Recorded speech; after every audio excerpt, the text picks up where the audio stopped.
Someone tells a story at a party, and the room laughs on cue. But you're not laughing at the same beat as everyone else. You're watching the half-second flicker before the smile, the sentence that's been told the exact same way 3 times before. Here's the part nobody warns you about. Seeing this clearly isn't a gift. It's a trade. What you gain in accuracy, you lose in peace.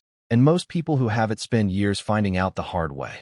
The mechanism behind it starts with the face.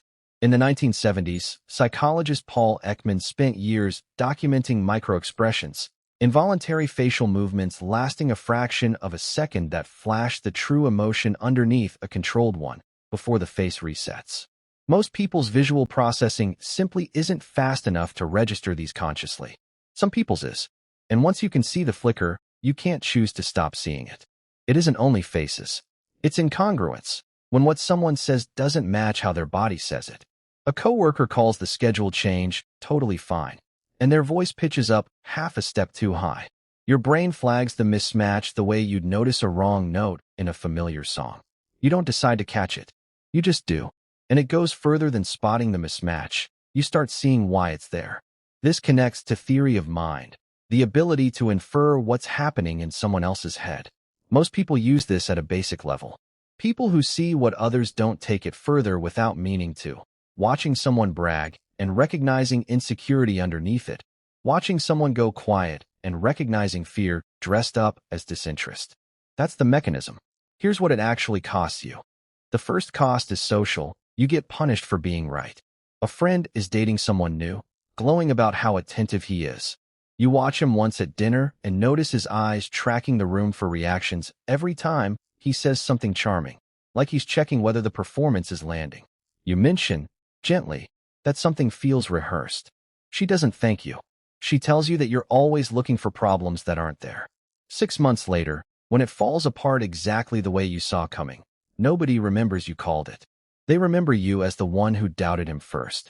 Social psychology has a name for this. When someone exposes a truth others aren't ready for, the group defends the comfortable version instead of the accurate one, and the person who broke the illusion becomes the problem.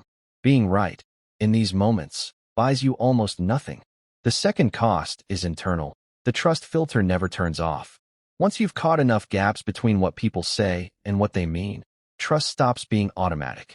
A compliment doesn't just land. You're checking the delivery for strain. A "we're good" doesn't register as good until the tone confirms it.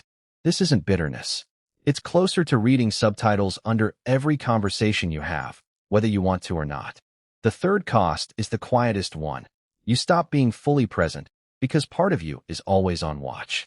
After the social cost teaches you that saying what you see isn't welcome, most people learn to keep it to themselves. Smile, nod, let people keep their version. But an unspoken observation doesn't disappear just because you didn't say it out loud. It sits there, and it adds up. Over time, this becomes a kind of low-grade vigilance that never fully switches off, even in rooms where nothing is actually wrong.